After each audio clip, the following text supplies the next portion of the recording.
Welcome to our next edition of the Foundation Speaker Series. My name is Amber Goss. Julie Shore has been an HR professional for 25 years and is the owner of Career Development Advisors for the past 7 years. Matt Shore has been in education for 25 years in both the private and public school systems as a teacher, assistant principal, and principal. Julie and Matt are passionate about helping students find their best path and equipping them with the knowledge on how to truly align their skills, interests, and goals to be on the right path to success. Similarly, they are passionate about retaining teachers in the classroom with a focus on how to reduce stress and burnout while increasing engagement and productivity. Matt and Julie, thanks for joining us today. Good morning, Amber. Thank you for having us. Good morning. Thank you. Well, to start things off, why don't we start at the beginning? How did you come to be where you are today, and what was your interest when you were pursuing things after high school? Oh, gosh. Well, this is going to sound like a really goofy story. So I attended King's College in Wilkes-Barre, and they made you attend like a career planning 101 class. So I'm an 18-year-old sitting in this class in an undeclared major. Wish I had something like PFU years ago or knew about it. I know it existed, didn't know about it. And I remember sitting in this class thinking, wow, this is like the coolest job in the world. How am I going to be a career coach at, age 18? Certainly I was not. So I ended up declaring, I actually tried an intro to education class and an intro to human resource management, and the intro to HR management won. And I ended up with a minor in psychology as well. And really my first job was with a medical malpractice insurance company where I was an HR analyst. So I had to learn to write job descriptions and manage a compensation system. Fast forward, 20 some years later, little did I know that would become foundational to me becoming a career coach. I worked in the crux of HR. After that, I went to Coopers & Lybrand, which merged with Price Waterhouse. So I worked for PwC for several years, and then dove into the HR consulting coaching realm for the last 20 some years. But all of that, and this is one of my core messages, and then I'll hand it over to Matt, is I'm a firm believer in that every experience teaches you something. So I was very fortunate, even though, maybe writing job descriptions isn't the most exciting thing to do in the whole wide world. I learned a lot very quickly about a lot of different jobs, and hence then focused my consulting and coaching practice in recruiting, which we still do today, retained recruiting and career coaching. And so I'm very fortunate I love meeting new people and hearing their stories. And we actually work with folks all over the country, not just in central Pennsylvania. So thank you. And long ago, it seems, I went to Albright College, and I went to be a business major. I was also playing baseball. And over the summer, I was asked to help coach our all-star team for like the 12-year-olds that try to go to Little League World Series. And I enjoyed that immensely. And I was like, okay, I love working with kids. What do I do? And they're like, go be an elementary teacher. So I ended up, I kept my business major. And so I have a business marketing degree as well as an elementary degree. And I went the teaching route, as you heard at the beginning. Fast forward throughout my time, variety of experiences, master's degree, superintendent letter of eligibility, a number of other leadership classes along the way. And the last 12 years as principal, I ended up implementing at the back end what we're going to talk a little about today, that has really pushed me to kind of move out of the traditional realm of education and into what Julie and I are doing to really help students further their opportunities, and working with parents in that path as well. That's great. So what is it in general that you look to do for students regarding college and careers? Yeah, so that also stemmed from, I should have prefaced, Amber, from just seeing what's happening in the marketplace from a recruiting standpoint, which is where Matt and I really blend. I have that employment lens constantly and continuously, and he has that education background, and we experienced it with our oldest daughter. So we have three daughters, a junior in college, a freshman in college, and a sophomore in high school. And our junior in college did attend PFU, I think when she was a junior in high school, maybe a sophomore, loved it at Lycoming. She actually went in as a business major. So we experienced this whole, gosh, what am I going to do when I grow up with our own daughter? She actually ended up transferring schools and majors. Yes, she was part of the pandemic, but ironically, which I know we'll talk about in a little bit, we knew her MO for her Colby. She is a 6824, which we'll talk about what on earth that means in a little bit here. But she also had interest areas in marketing and business, and she's a social work major is what she transitioned to. And so that whole process is so overwhelming, and we continue to hear so much feedback from parents in the schools, like, how do we start this conversation sooner? Because with more options for adults and students, it's actually harder, right? Statistically, the statistic has been out there almost forever with the Bureau of Labor Statistics that people have 9 to 11 jobs in a lifetime and 3 to 5 careers. So it's no wonder that with students, gosh, the process is just overwhelming, and faculty and staff and administrators and counselors have so much on their plates. And so we saw this need and we want to continue to develop it. And so we've done some one-on-one coaching with folks. We've done some group classes, and Matt will tell the story too of how we're trying to integrate this into the schools, but it is very overwhelming. And so being certified in the Kolbe, and when I know we'll talk about that, really is another tool that most people don't know about, that enables students and adults for that matter to understand just innately how they work and how they focus, because any job match is not only about the job itself, but also the environment, which has it's just a huge factor for job and career satisfaction or dissatisfaction as well. Yeah, I think overall there's obviously a positive intent with whether you start with Pennsylvania Department of Education down through the high schools and districts across Pennsylvania for college and career readiness in terms of what they're looking to try and do. And as Julie alluded to, there's a lot on plates at every level of education and what folks are tasked with. And so what we find is, while the intent is there's some pieces missing that we really want to help fill this gap and support. If it's not the schools themselves, then at least the individuals who are truly interested in how they can get on the best path for them. And you both have mentioned Kolbe, which you're both certified in. You're certified Kolbe consultants and youth advocates. So what does that allow you to do? So what that allows us to do, Amber, so I've been certified in Kolbe. I think I'm heading on my 6th or 7th year. I've lost track. So there's lots and lots of assessments out there, right? And that's not to say any of them are wrong or not right. But how Kolbe is a little bit different is that it is all about your natural and innate way that you do things and get things done and achieve goals, which is the only tool out there, which is very different from learning a core technical skill set or, your personality or your interests, which all of that can change. But what Kolbe helps us to do very distinctly, whether I'm coaching adults or we're coaching adults, teachers, students, doesn't matter, is I mentioned a few moments ago, we can very clearly tell from someone's MO if they're in the right setting very quickly, and how they learn. So for instance, some students and or adults might have a more introverted personality, but they need to be up and moving around and using their hands and see the finality of a product being done. So we can very quickly tell, for instance, I just had this conversation with a parent student last week, whether a desk job would be a suitable fit for this individual or not.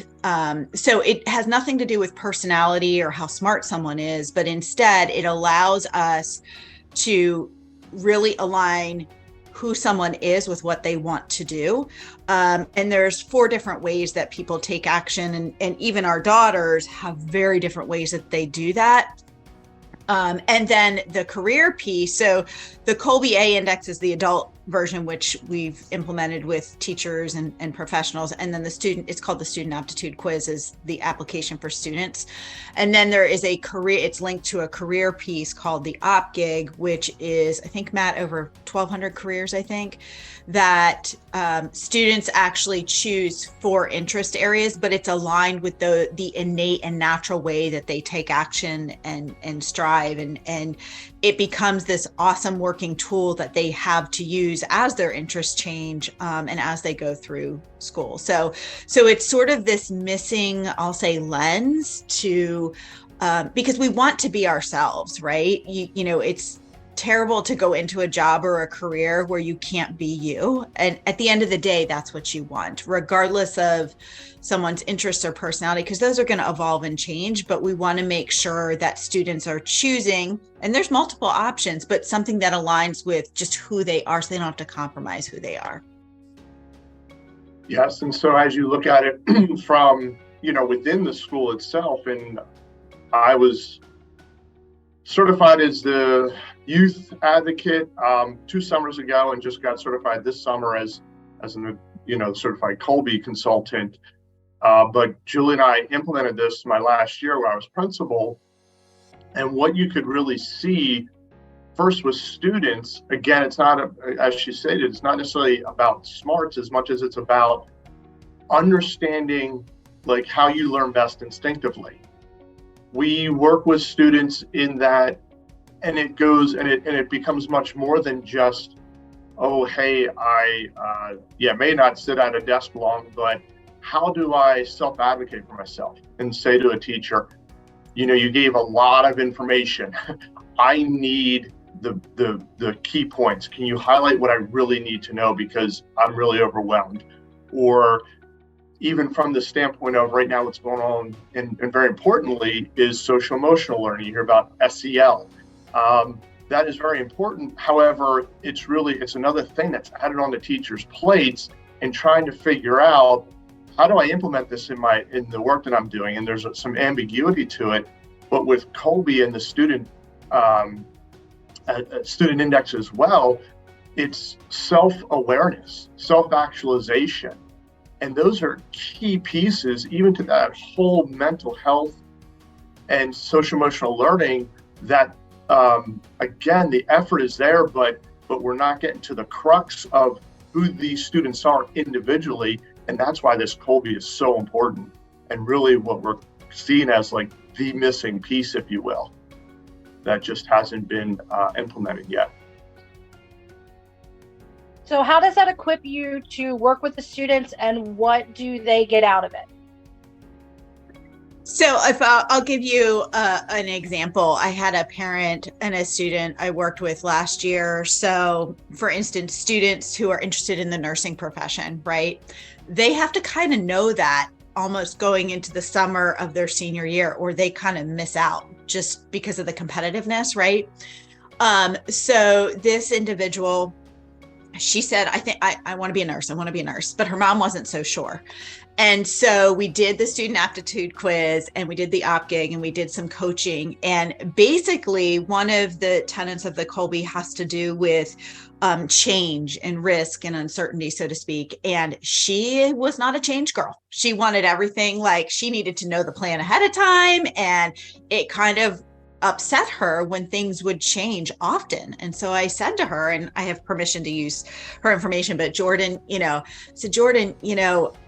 being it, for instance, you would do well in maybe an office setting where it's fairly predictable, not crisis, but for sure, not a hospital, not an ER, not a trauma.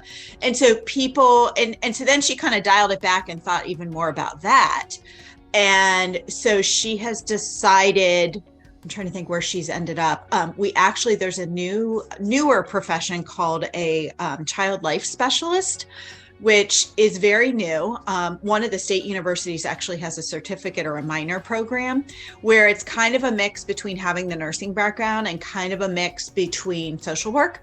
And so that's an example of a lot of just parents, teachers, whatever. We tend to think about these like 5 professions, more or less, right? Like doctor, nurse, lawyer, accountant, engineer, or what we know. And so even that little niche nuance enabled me to say, okay, Jordan, let's look at some of these different options in terms of the skill set and the setting, which is so important. Matt alluded to earlier, another piece of the Kolbe has to do with how someone intakes information and details. And so, if a job requires a lot of reading and research and writing, if someone's natural way to deal with information is they just shut down if they get too much of it, then that plays into the type of job. They probably don't want to be an attorney. They may not do well becoming a PA or a doctor because you have to read. I mean, there's a ton of data and information, right? And it's interesting. I believe there was a study done with actually physicians that and we would love for Kolbe to have alignment of, okay, here's how I naturally do this and what careers absolutely match that. But basically what they found is you have to have at least some innate need for information and data in some of those professions, because again, you're going to be working against yourself, which is going to cause, Matt alluded to earlier, stress, right? Job stress is on the rise. And so if you can't be you and align your talents with, for instance, the amount of information you naturally need and work with, then you're going to be setting yourself up for failure aside from what you're interested in and based upon those job requirements. Yeah, and so for students specifically, again, this really starts with middle school and moves into high school. And there's a number of success stories, as I had mentioned, when you understand like those instinctive strengths and talents that you have, and you can advocate for yourself, you just increase your opportunities for learning and you become more engaged of what's going on. And again, it's not a matter of teachers like having to change lesson plans or even put more on their plate. It's everyone's kind of on the same page with an understanding of kind of what's being said and done. So 2 examples I'll give quickly of how two different students experience success. One is, again, going back to that, having too much information coming out at you. Math was the subject, high school. And again, a lot of details and tons of steps. And as the student had more like kind of like thrown at them, they got more stress, more anxiety. They kind of, in a sense, didn't necessarily shut down, but when it came time to test and score, they were getting in the 70s. We understood what their MO was. I had a math teacher who, again, had been through this. She became the tutor for this student and said, okay, let me look at your notes. Let me look what the teacher gave you. Here's what you need to know. Boom, boom. Here are the key steps or the key points to the steps to the problem, the solution. And we would front load that every time. That student went from scoring in the 70s to scoring in the 90s. And then another example would be there's a mode that has to do with how much you maybe feel like you need to be up moving around, so to say. And this is real simple. And a student sometimes just needs to say to a teacher, I need to stand up. After 10, 15 minutes in a classroom of trying to be engaged, they lose focus. And being, sitting in a chair the entire time, it's amazing what a couple minutes of just standing up, and it's not a matter of chaos in a classroom. It's just a student saying, I need to stand up. Or maybe there's already understanding, because the teacher realizes this, that if a student stands, they're not getting anyone's way. They just need to stand, maybe move a little bit, and they are focused. Their attention, and it's just how the mind and the frontal lobe and how everything kind of works, and their engagement is there. And those are just 2 quick examples and how those pieces lead to success. And we didn't do anything special. It was a matter of, but it was all about understanding that instinctive talent and strength that leads to again, being successful. And you've mentioned success, so let's talk a little bit about that. What successes have you seen with students? So in terms of, so oftentimes we're working with high school students. So it could be a scenario like Matt has described where maybe they're struggling with learning. And then step 2 would be, okay, the career piece, right? So I have actually, what's interesting, and this is why I love PFU as well, because you get so much exposure so early on to so many things, whether it is the business track or not. So I know, without saying anything, some of the activities you all do are hands-on. It's interesting. So in a class setting, kids who are more visual are going to kind of hang back, versus the kids who are more hands-on are going to dive right in, stand up and move around. So in terms of success, so I've actually coached kids who've gone off to college, thought they wanted to do something and panicked their first semester too. We do the student aptitude quiz, we do the op gig, and again, very quickly able to discern if you're someone who thrives on change, do not go be, for instance, an actuary. Like, that doesn't work for you. You need to be up and moving around and interacting with people. I've also had, ironically, a healthcare, I've had a lot of students think they want to go into nursing. And when they've done the student aptitude quiz and they've done the op gig, it actually has turned out to be more like the child life specialist or healthcare administration, or I'm trying to think, or social work.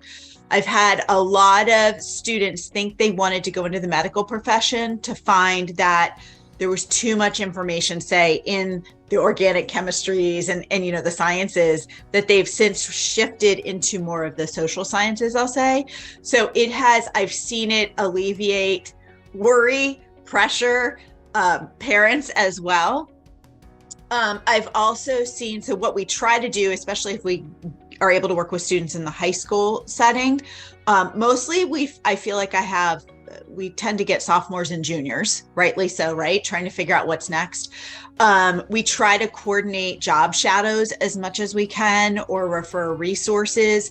We also are working with employers in our area to try and connect as much as we can employers with schools, just to begin that conversation sooner. But, to come full circle, Amber, to your question, it's getting them to open their minds to other possibilities and have conversations earlier. That the main messaging with Kolbe and the op gig and all of that student aptitude quiz is everybody has amazing talents. It's just a matter of what is the right fit for their talents and their job and the way in which they work. Because we know certainly, higher education is expensive, and we all want to contribute to society, right? So we've been able to redirect and give kids a renewed sense of purpose and hope and enlightenment. And the other thing we do is tend to build a resume for them, which gives them literally they shine, right? So it's given them other options to consider and pursue, and get them on the right path, and just alleviated a lot of stress and worry. Yeah, so again, within the school itself and working with the students and the parents, because what we do also comes with a whole parent guide. And it's even understanding how to assist parents in working with those students at home. When we, just an example, even just with us, our one daughter, is very hands-on, very, she's one of the ones that needs to move around. And, one of the things we say as traditionalists in education, if you will, is when we talk about homework, when you go home, get a quiet space, sit at a table, out of the way, have everything, prepared, organized, and all that is good. However, there is a population of students that doesn't work. And our one daughter speaks to that very well. And what we realized with her is, believe it or not, she might be like her back on the floor, her feet up on her bed, earbuds in, listen to music, and again, it's not the traditional way that we think about things in terms of doing the work. But we had we'll call it a little contract to say, hey, let's try it. Let's see if this works. And it does. It just does. And it's giving that opportunity and kind of just, again, you got to come out of a comfort zone a little bit to trust it. And that's just an example of how working with parents. And I do want to go back to the social emotional learning piece. When we think about mental health, and I know some examples that I have given, at least specifically, I don't want it to allude to, oh, Kolbe really works for students who are struggling. No, that's not at school. That's not the case at all. Kolbe works for any student because the mental health piece is so important across the board, regardless of your academic paralysis, so to say. And it has proven to not only obviously lessen anxiety and stress, but that leads to studies that have shown that Kolbe has, in fact, reduced the thoughts of self-harm and even thoughts of suicidal attempts. And we, as anyone, we all experience stress. And so we want to combat that. And even for students who, for example, let's say they fit the perfect mold of going to school, there's still areas where they may not have the exact strength. One example is a student who loves researching and finding a lot of facts. They actually struggle sometimes with summarizing. They don't know how to not give a ton of information. And so where they can, really get through a lot of assignments because they can read a lot, they can understand a lot, they can do a lot of research. All of a sudden they got to summarize and they're like, I got to keep this to a paragraph. How do I do that? So it's really across the board and very interesting of where things can fall into place one way or another.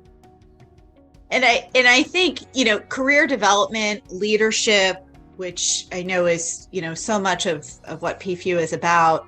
So why we're so passionate about Kolbe is, yes, experiencing it with our daughters who are all very different in terms of their interests and their innate way that they learn.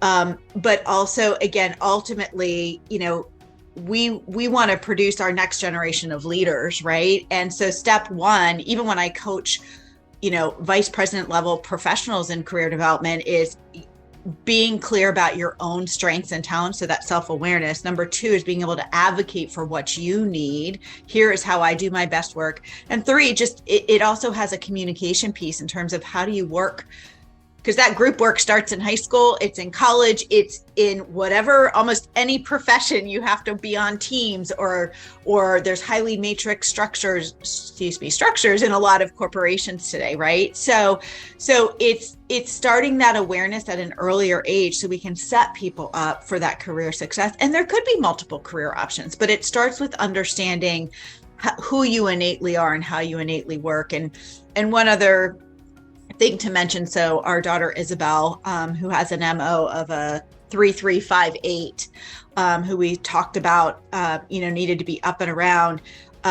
She did not care for high school. Her whole career, she did not care for it. She complained about it until her senior year, where she spent 50% of her day in the art room. And so we're like, gosh, what careers? Thank goodness we have Kolbe. Thank goodness we have the op gig. What are we going to do? And she's actually an art therapy major, which is, she gets a lot of questions like, what is that? What she will come out being, if she goes for her master's, is a licensed counselor who her median or mode of therapy is art, just like there's music therapists and speech therapists. So it is a newer and up and coming career. But had we, again, not been familiar with Kolbe, there's a lot of kids who thrive in the arts, but how do you make a living at that? And how do you contribute to society in that? So that's just one example. So how does understanding one's Kolbe index or mode of operation translate into future success as future leaders? I think understanding how you work best. So while everyone's Kolbe MO is different, at the end of the day, it's all about how do we achieve whatever the goals or outcomes are in a job. And so understanding how you work best will help you align your talents with whatever job is out there. In fact, as recruiters, we use Kolbe in the pre-hire process because we want to make sure the job requirements align with someone's natural talent. So it will enable individuals and students down the road to be able to ask the right questions when they're in an interview, whether it's for an internship or a full-time job, as well as exploring the right career options. And so I really encourage, we're trying to get in front of as many parents and students before college and career fair night, for instance, to know how your student works best and what their natural talents are so they can choose those right careers. And then ultimately, the sign of a good leader, which again, we're all continuous learners, is understanding what you do best and what you don't do best so you can surround yourself with people who have those other strengths. Yes, and just taking it to the next level with that understanding is, again, as principal, and I was able to implement this, is understanding your people. I mean, the number one thing for being a leader is understanding and knowing your people, how to work with them, how to support them, how to give them what they need. And this just was a whole nother level, a whole, deeper understanding. Because one of the number one concerns is, one in education, but really with any job, is retainment. How you want to retain your teachers, you want to retain your staff, you want to keep your good people. Well, you got to understand them and know them. And when, for example, I think breakdown in communication is probably one of the number one factors that can dissolve a relationship, dissolve a working environment. And so, even with Julie and myself, we have different ways that we communicate. I tend to front load with a lot of information. She does not, that would not be her innate way.